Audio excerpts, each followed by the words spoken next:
Okay, class, I have just got three use case diagrams, one, two, four total. ठीक है, अब इतना time नहीं है कि इंडिविजुअल हर स्टूडेंट को मैं इतना इतना टाइम दूँ और फिर वन बाय वन सबका चेक करके बहुत टाइम लग रहा है. सो उसका सोल्यूशन जो है, क्वेश्चन वन है, draw use case diagram for describing the functional requirement of the system. अच्छा, कुछ लोगों ने जो सिस्टम है उसको भी यूज केस के अंदर ही रखा है जो डायग्राम्स. तो मैं कलेक्टिवली किसी एक पर्टिकुलर बात नहीं कर रही, ओवरऑल जो कलेक्टिवली डायग्राम्स है उस पर मैं अपने कमेंट दे रही हूँ, फीडबैक. कुछ स्टूडेंट्स ने जो बस रिजर्वेशन सिस्टम है उसको भी use case diagram, use case consider किया और सिस्टम बाउंड्री के अंदर डिफाइन किया, विच इज टोटली रॉन्ग. ठीक है, दूसरी चीज ये कि हम एक्टर्स हमेशा वो होते हैं जो आपके उस सिस्टम से, हम क्या कर रहे हैं, हम एक मैनुअल सिस्टम को ऑटोमेट करने जा रहे हैं इस एग्जाम्पल में. और वो मैनुअल सिस्टम क्या है कि हमारे पास बस की जो है टिकटिंग वगैरह सब कुछ जो मैनुअल हो रही है. लेकिन अब यहाँ पे हमारे पास सिनेरियो क्या है कि हम उस प्रोसेस को ऑटोमेट करने जा रहे हैं जिसमें हमारा यूजर या हमारा कस्टमर जो है वो ऑनलाइन जो है वो टिकट रिजर्व कर सके सीट के लिए. तो अगर हम इस एग्जाम्पल की बात करें या इस सिनेरियो की बात करें तो इसमें हमारे दो एक्टर्स होंगे. एक्टर यूजुअली वो पर्सन होता है जो आपके सिस्टम से कम्युनिकेट कर रहा है.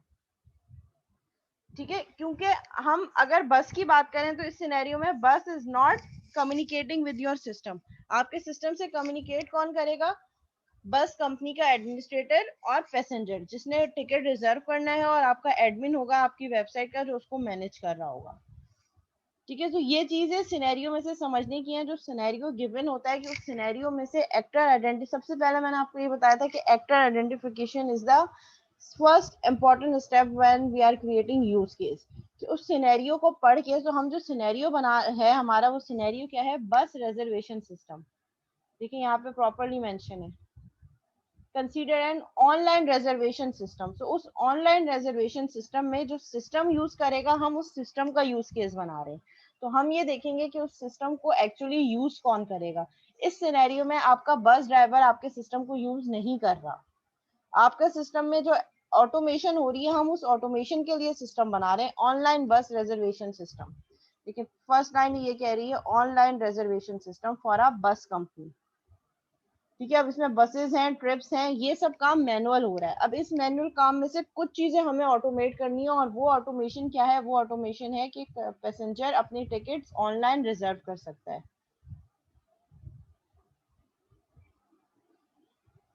ठीक है, वो तो पूरा सिनेरियो एक्सप्लेन करने के लिए उन्होंने one two all manual process का भी जो है वो जिक्र यहाँ पे किया है कि क्या होगा. बसेस को जो है वो यूनिक प्लेट नंबर उसका गिवन होगा, हर बस के साथ एक ड्राइवर भी होगा, लेकिन आपके सिस्टम से इन सब चीजों का लिंक नहीं है. तो एक्चुअल बताने का पर्पज ही ये कि जब आपके सामने सिनेरियो आए तो उस सिनेरियो को पढ़ के आपने ये आइडेंटिफाई, एनालिसिस और डिजाइन का पर्पज क्या है. एनालिसिस और डिजाइन हम इसीलिए करवाने हैं स्टूडेंट से ताकि वो सिनेरियोज देखकर उसमें एनालिसिस और डिजाइन करें कि सिस्टम स्कोप के अंदर क्या चीजें हैं और आउट ऑफ स्कोप कौन सी चीजें हैं. हमने जो यूज केस डायग्राम बनानी है, हमने इस हिसाब से यूज केस डायग्राम बनानी है कि हम जो एक्चुअल सिस्टम बना रहे हैं, हम एक्चुअल सिस्टम क्या बना रहे हैं? हम एक्चुअल सिस्टम ये बना रहे हैं कि ये सारा काम, ये बसेस वगैरह, ये ब्रेक पर्टिकुलर स्टेशन पे, ये एक नॉर्मल प्रोसीजर है जो मैनुअल बेसिस पे हो रहा है. ये काम मैनुअल होता रहेगा.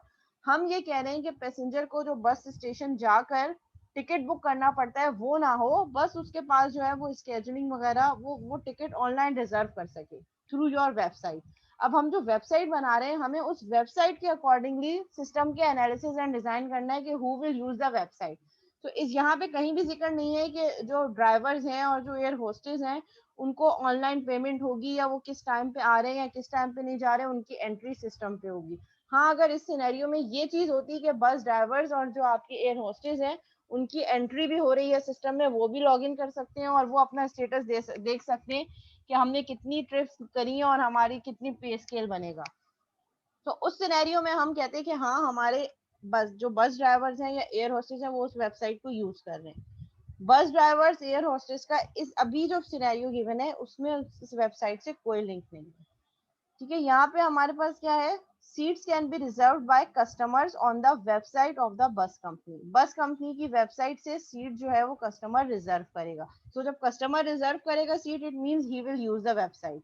The customer has the option to directly pay for the seat. कि वो डायरेक्टली सीट के लिए पेमेंट करे। और उस केस में क्या होगा, सीट क्या कैंसिल नहीं हो सकती। ठीक है, इन्होंने पूरा सिनेरियो एक्सप्लेन किया। The bus company can cancel the seat if the customer does not show up 1 hour before the trip. अब ये 1 आवर वाली चीज जो है ये हम यूज केस में नहीं मेंशन करेंगे, ये कर ही नहीं सकते, क्योंकि 1 आवर वाली कोई ऐसे नहीं है कि इफ एंड एफ बट को हम यूज केसेस में नहीं यूटिलाइज कर रहे होते। ठीक है, ये आपके एक्टिविटी डायग्राम में हो सकता है लेकिन इस यूज केस में नहीं होगा। जब रिजर्वेशन कैंसिल हो जाएगी वो सीट फिर से अवेलेबल होगी और वो कस्टमर दोबारा से कोई और कस्टमर उस सीट को बुक कर सकता है। Both the customer and the company staff must authenticate themselves while performing operations with the system. यानी कि इस लास्ट स्टेटमेंट में क्लियरली बताया गया है कि सिस्टम के साथ कम्युनिकेट कौन करेगा, आपका कस्टमर एंड आपकी कंपनी। तो ये दो मेन यूजर्स हमारे पास बन गए, एक पैसेंजर जिसको आप कस्टमर भी कह सकते हैं, और एक बस कंपनी का एडमिनिस्ट्रेटर जो उस वेबसाइट को मैनेज कर रहा है।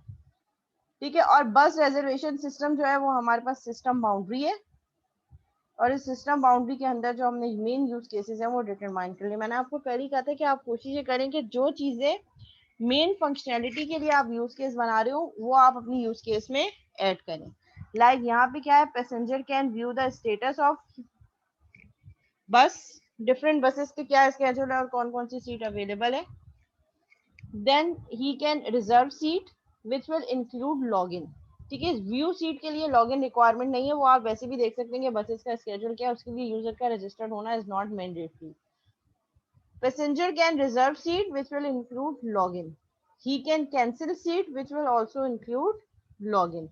And he can pay for seat. अच्छा, अब pay for seat को आप यहाँ पे include relationship में further break कर सकते हैं कि he can pay online और he can pay manually, bus station जाके भी पे कर सकता है। ठीक है, तो आप ये दो यूज केसेस इस पे फॉर सीट से फर्दर ड्राइव कर सकते हैं, अगर आप इसमें इंक्लूड फर्दर जो है वो रिलेशनशिप डालना चाहें कि हम पे फॉर सीट यूज केस को फर्दर एक और इंक्लूड रिलेशनशिप में भी मेंशन कर दें। इसकी pay for seat inheritance generalisation include login होगा, और इसकी जनरलाइजेशन क्या होगी, पे फॉर सीट के दो और यूज केसेस हमने बना दिए जो इसके चाइल्ड होंगे। वो क्या हो सकते हैं, ऑनलाइन पेमेंट और it can be manually payment, कि आप बस स्टेशन जाके पे करें। और वहां पे फिर एक एक्सटेंड केस हो सकता है उस यूज केस का जो ऑनलाइन पे कर रहे हैं, कि अगर वो कैंसिल करवा देता है तो उसकी कैंसिलेशन नहीं हो सकती। तो वो भी आप इसको अगर फर्दर एक्सटेंड करना चाह रहे हैं तो इस तरीके से कर सकते हैं। मैम वैसे क्वेश्चन के अंदर जो है वो बस टाइप भी बताई हुई है, लेकिन इसमें बस टाइप का कुछ है ही नहीं। क्योंकि बस will not communicate with the system. Actors identify करें ना कि आपके सिस्टम से कौन कौन कम्युनिकेट करेगा। आप ये बता सकते हो कि यहाँ पे एक चीज उस चीज को रिफ्लेक्ट करने के लिए ये बता सकते हो कि बिजनेस कंपनी का जो एडमिनिस्ट्रेटर है ही विल स्केड्यूल ट्रिप्स। तो जब वो स्केड्यूल ट्रिप के यूज केस के अंदर ये सारी चीजें ऑटोमेटिकली कवर हो जाएंगी, और वो जो स्केड्यूल करेगा वो स्केड्यूल आपका पैसेंजर भी व्यू कर सकता है। तो यहाँ पे हम ये कर सकते हैं कि हम यहाँ पे एक यूज केस और एड ऑन कर दें। वो यूज केस हमारे डेस्टिनेशन पास का क्या होगा, वो यूज केस हमारे पास होगा,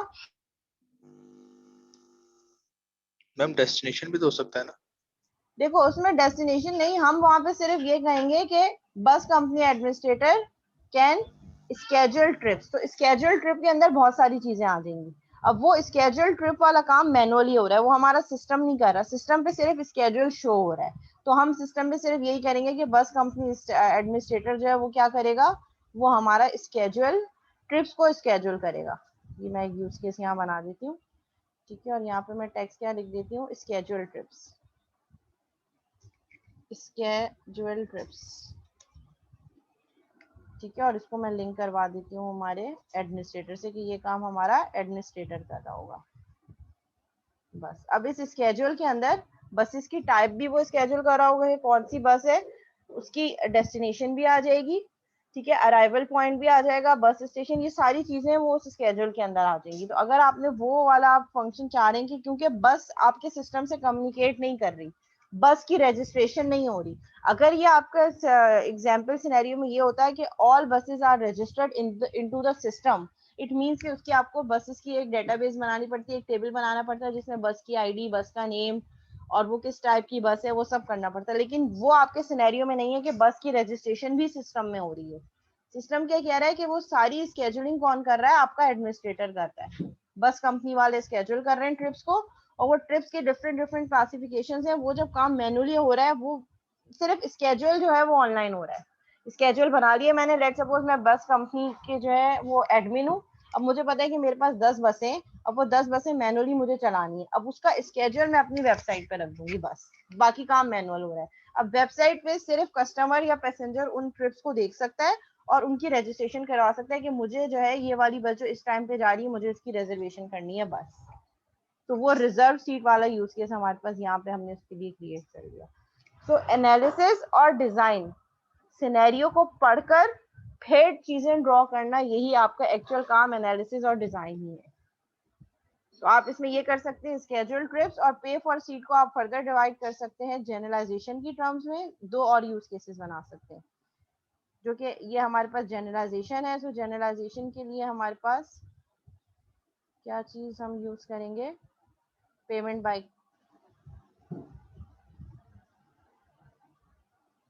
तो ये मैंने ड्रॉ कर दिया, पे ऑनलाइन थ्रू वेबसाइट और पे ऑफलाइन बस स्टेशन जाकर। तो ये पे फॉर सीट, ये पेमेंट दो तरह की हो सकती है हमारे पास, ठीक है। एक ये यूज केस हो गया हमारे पास, और एक यूज केस में और यहाँ पे ड्रॉ कर लेती हूँ।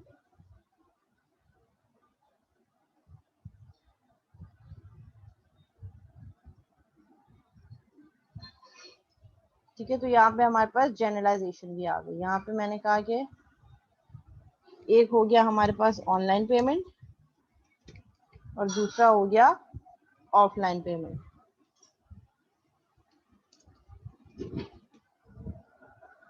ठीक है, तो हम इसको थोड़ा सा और अगर हम रिवाइज करना चाहें तो हम इस तरीके से इसको रिवाइज भी कर सकते हैं। हाँ, अगर ये चीज इन्फॉर्मेशन होती है कि आपका बस ड्राइवर की रजिस्ट्रेशन हो रही है आपके सिस्टम में, आपकी बसेस आपके सिस्टम में रजिस्टर्ड हैं, तो फिर उसके लिए हम बसेस को भी इंक्लूड करते और हम जो है बस ड्राइवर्स को भी इंक्लूड करते हैं। या हम ये कहते हैं कि जो बस ड्राइवर्स हैं वो अपना स्केड्यूल देख सकते हैं कि हमें आज कौन सी बस चलानी है, वो हमारे सिस्टम में अगर एंटर है तो फिर वो लॉग इन करके देखते हैं कि हम इस बस का ये रूट है। बट ऐसा कोई सिनेरियो यहाँ पे नहीं गिवन। तो जब ऐसी इंफॉर्मेशन नहीं गिवन, ये सारी चीजें जो ऑल चीजें हैं वो सिस्टम बाउंड्री से बाहर है। हम ऑनलाइन रिजर्वेशन सिस्टम कर रहे हैं जिसमें यूजर जो है वो बसेस का स्केड्यूल ट्रिप्स का देखकर उनको रजिस्टर कर सकता है। तो उसके लिए हमने बस ये एक यूज केस डायग्राम ड्रॉ कर ली। जी, यहाँ तक किसी को कोई सवाल, कोई क्यूरी?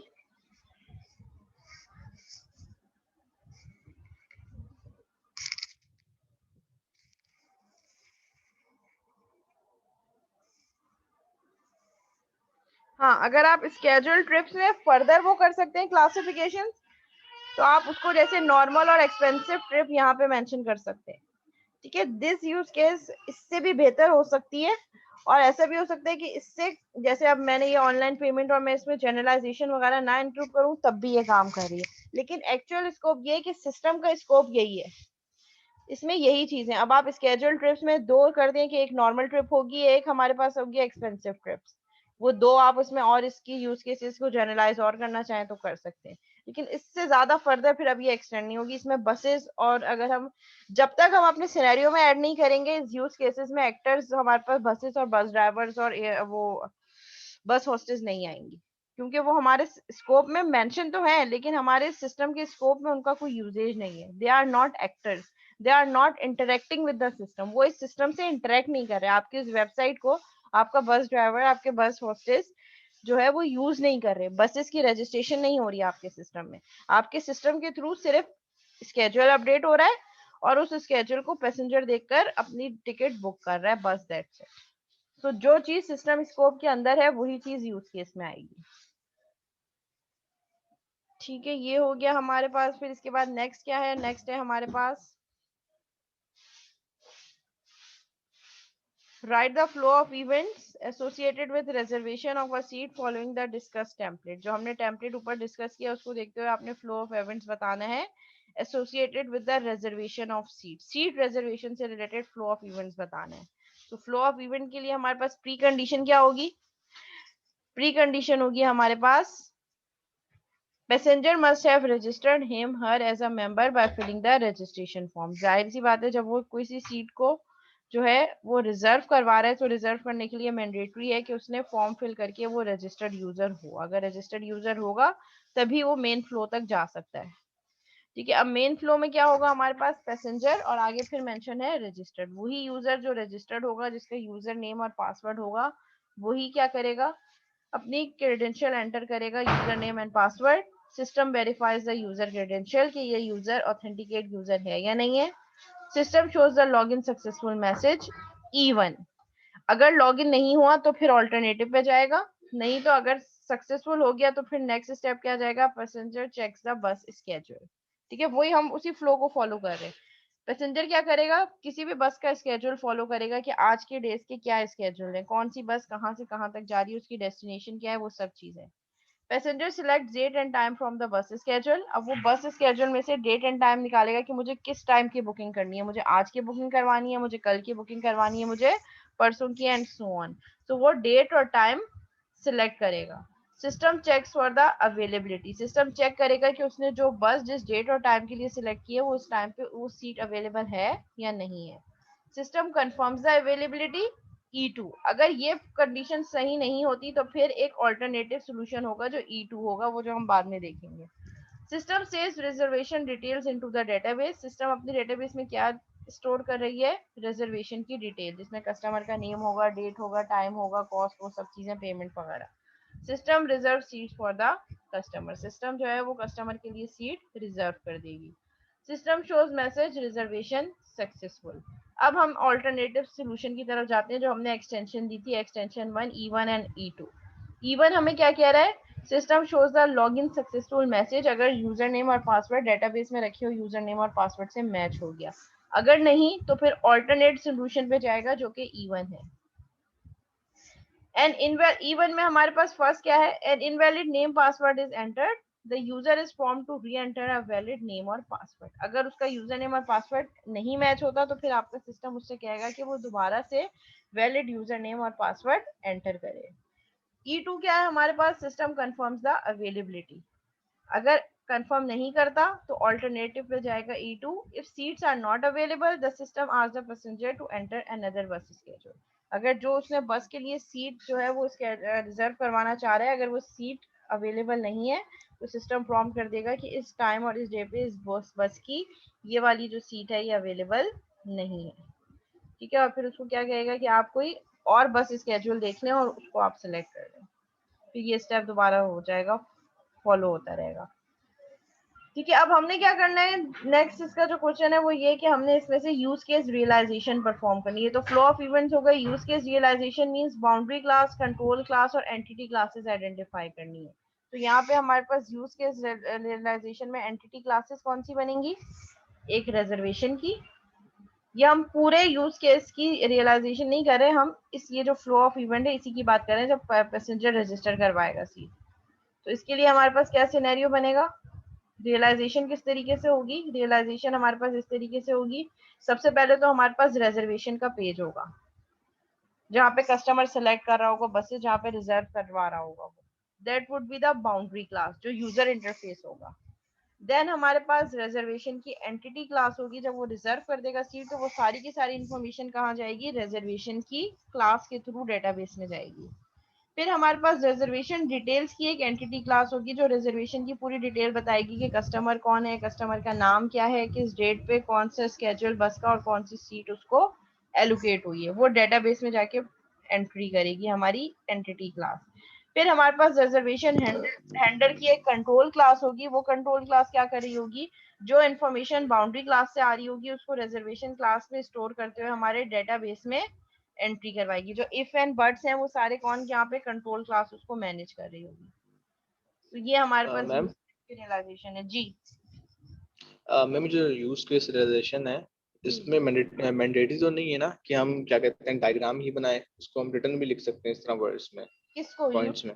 कौन से पॉइंट की बात कर रहे हैं, use use case. Case realisation जो है इसको मतलब मैंडेटरी तो नहीं है ना कि हम जो है वो डायग्राम भी बनाए, लाइक हम नहीं, उसको इस यूज तरह भी केस डायग्राम इन में आप ब्लॉक इस ब्लॉक लिख तरीके से, सकते हैं। हाँ जिस तरह ये मेंशन है आप इस तरीके से करेंगे।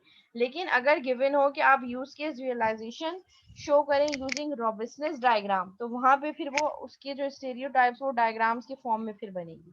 लेकिन अगर सिर्फ यूज केस रियलाइजेशन रिक्वायर्ड है तो आप उसको इस तरीके से भी कर सकते हैं।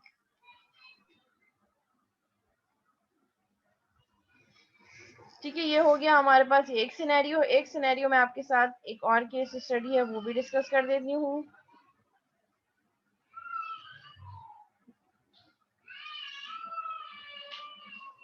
ठीक है, ये है हमारे पास सिनेरियो। ठीक है, सिनेरियो हमारे पास क्या है? As commonly known as in our industry, there are a variety of virtual stock market applications. There are a variety of virtual stock market applications available for use and purchase. However, each of these items lack critical components which a bank need to use in order to better train our associates. Many associates who join our company out of college understand basic market concepts but lack the comfort of investing money or providing investment advice. These associates tend to lack the knowledge of related stocks. We want this software to be able to teach them to feel comfortable investing. At a high level, the system should have the following features. अब ये system के features बता रहे हैं।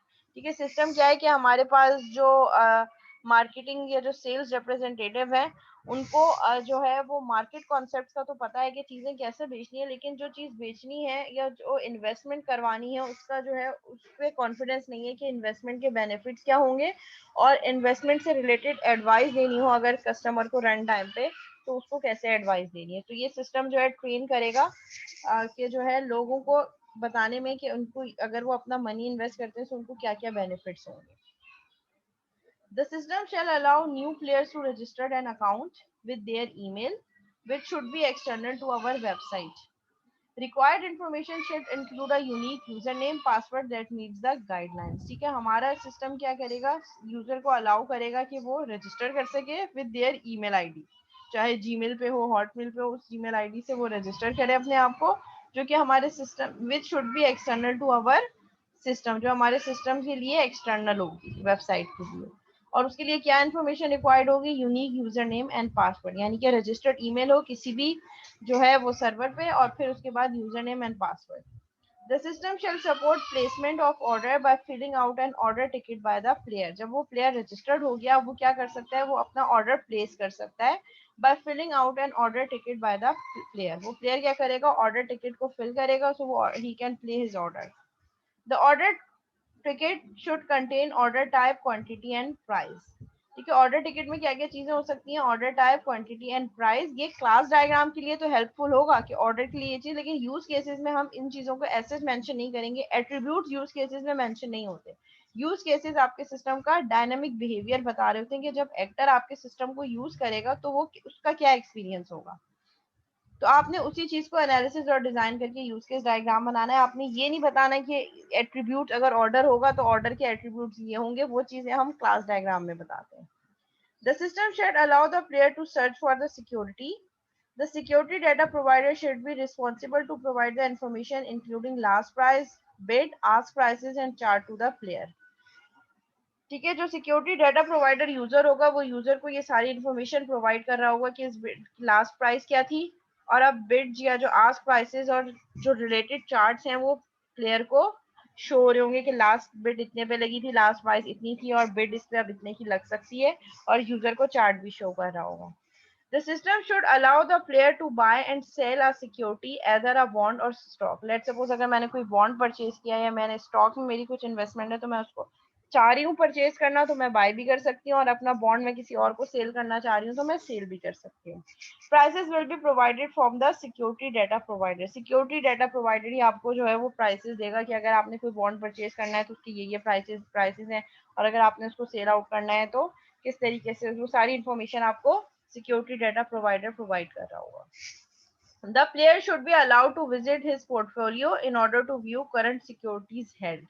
अब वो जो player है वो अपना पोर्टफोलियो जाके देख सकता है। लाइक मैं लॉगिन पासवर्ड एंटर करके मैं अपना पोर्टफोलियो देख सकती हूँ कि मैंने अब तक मेरे पास कौन कौन से बॉन्ड हैं या क्या क्या चीजें मैं सेल आउट कर चुकी हूँ या कहाँ मैंने स्टॉक में कहाँ कहाँ इन्वेस्टमेंट की है, as well as available cash to withdraw invest. और फिर वो वहां से विदड्रॉ भी कर सकता है कैश, और इन्वेस्ट अगर मुझे कुछ और इन्वेस्टमेंट करनी है तो मैं वो भी कर सकती हूँ।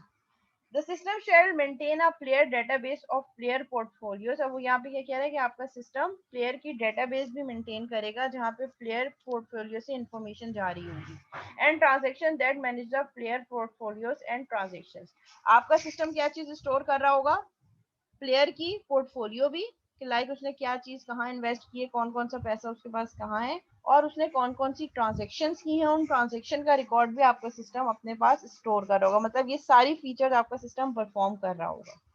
The system shall show pending, filled and cancel transaction to the player, और वो उसको डिफरेंट लेवल्स ऑफ ट्रांजेक्शन दिखा रहा है कि कौन कौन सी ट्रांजेक्शन ऐसी हैं जो पेंडिंग स्टेट में, जो अभी तक अप्रूव नहीं हुई, रिक्वेस्ट जा चुकी है, कौन सी ऐसी हैं जो कम्प्लीटली फिल आउट हो चुकी हैं, और कौन सी ऐसी हैं जो कैंसिल हो चुकी हैं प्लेयर की तरफ से.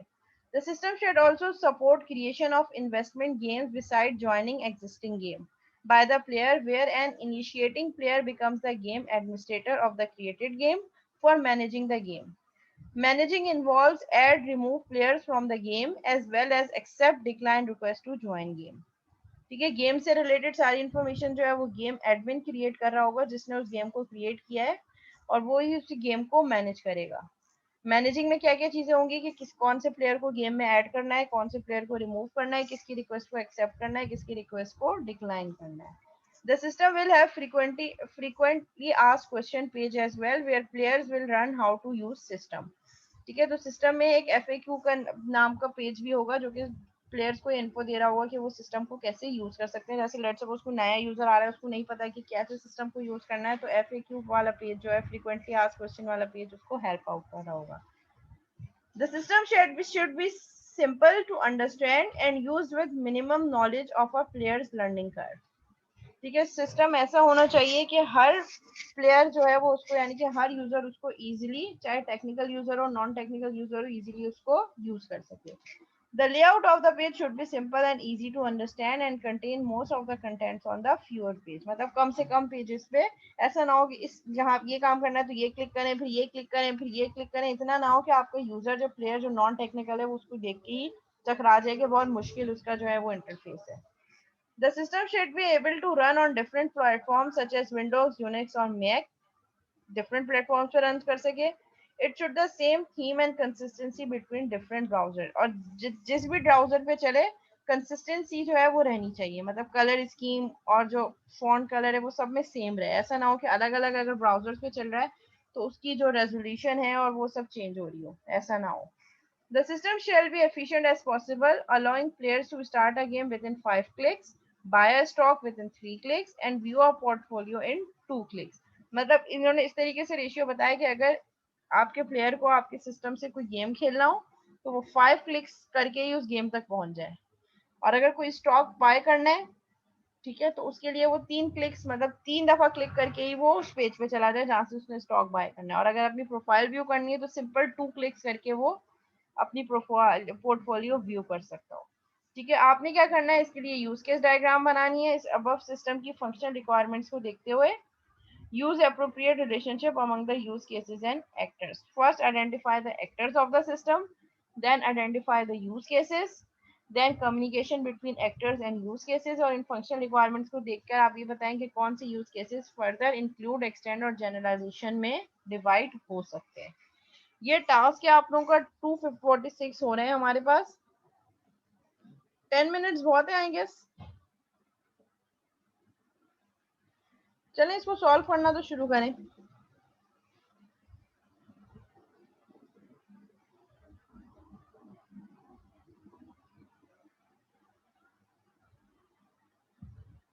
ठीक है, 10 मिनट्स में मीटिंग एंड होने वाली है तो हम 10 मिनट्स का ही टाइम रखते हैं.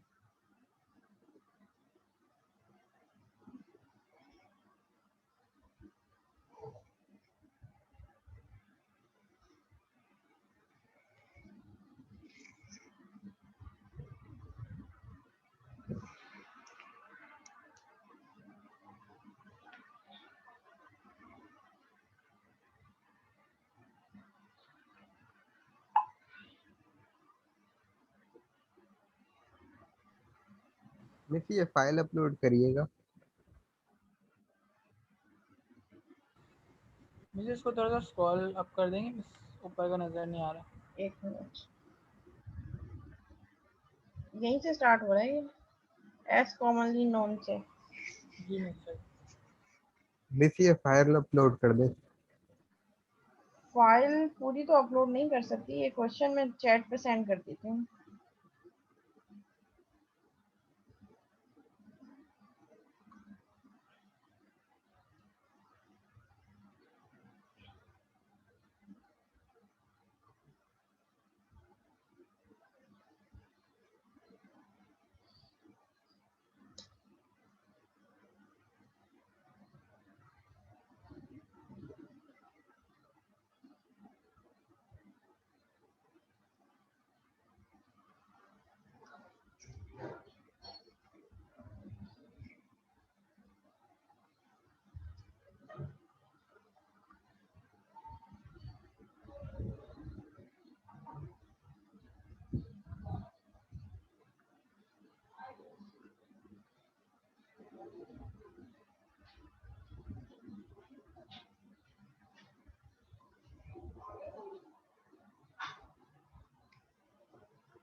इसको समझ के करें कि कैसे हो सकता है, पेपर में भी इसी तरह के सिनेरियोज आएंगे, इसलिए मैं क्लास में पहले सॉल्व करवा रही हूँ।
जी क्लास सॉल्व कर रहे हैं।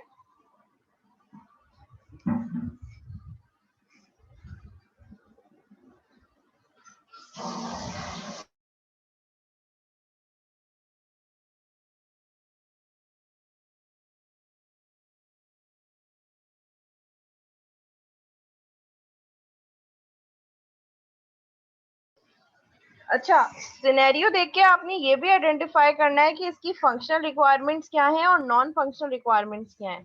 ठीक है, ये चीज आपको पता होनी चाहिए। मैंने आपको स्टार्ट में भी ओवरव्यू दिया था, जो मेन फीचर्स हैं जो एक्सप्लिसिट गिवन है वो क्या होंगे, वो आपके फंक्शनल रिक्वायरमेंट्स होंगे। और non functional requirements are quality attributes. Quality attributes means कि जो है वो यूजर इंटरफेस ऐसा होना चाहिए, फ्लेक्सिबल होना चाहिए, और उसके अलावा और क्या, ये सारी चीजें जो नॉन फंक्शनल, रिलायबिलिटी होनी चाहिए, अवेलेबिलिटी होनी चाहिए, फॉल्ट टॉलरेंस होनी चाहिए। तो ये सब हमारे पास क्या है, ये सारे हमारे पास जो है वो नॉन फंक्शनल रिक्वायरमेंट्स हैं। सो आपको ये भी आइडेंटिफाई, एनालिसिस और डिजाइन में ये सारी चीजें होती हैं कि फंक्शनल रिक्वायरमेंट्स एक तरफ, नॉन फंक्शनल रिक्वायरमेंट्स एक तरफ लिस्ट डाउन करें। तो ये सारी चीजें आपको जो है वो आइडेंटिफाई करनी है और उनको डिफरेंशिएट भी करना है।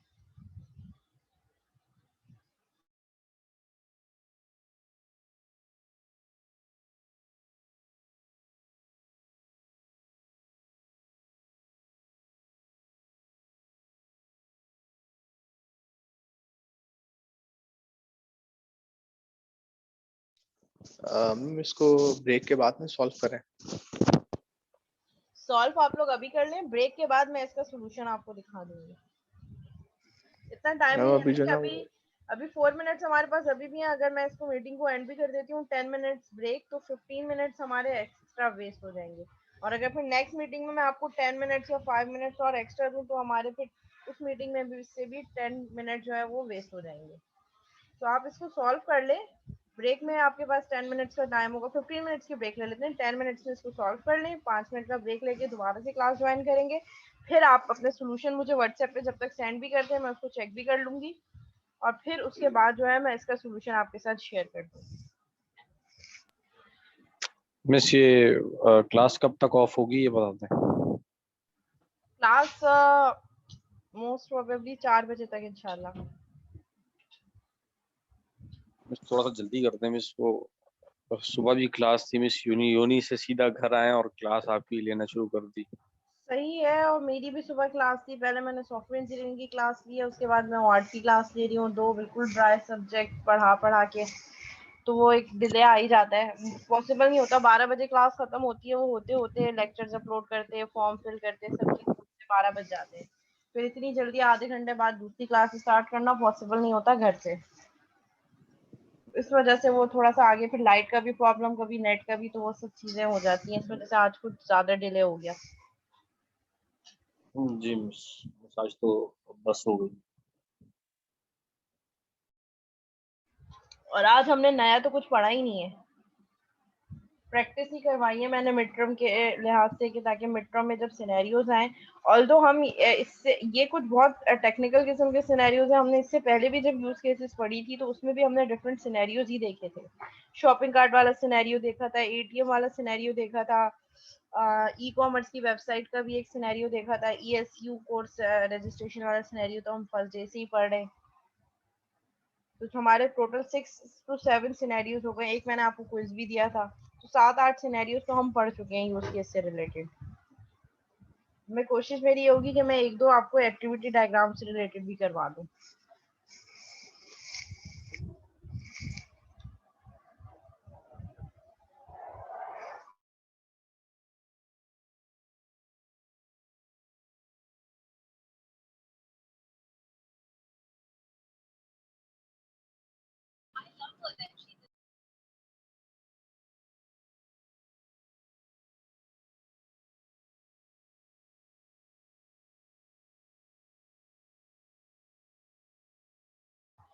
अच्छा, मुझे जरा अपना प्रोजेक्ट का स्टेटस भी बता दें, प्रोजेक्ट का स्टेटस कहाँ तक पहुंचा है?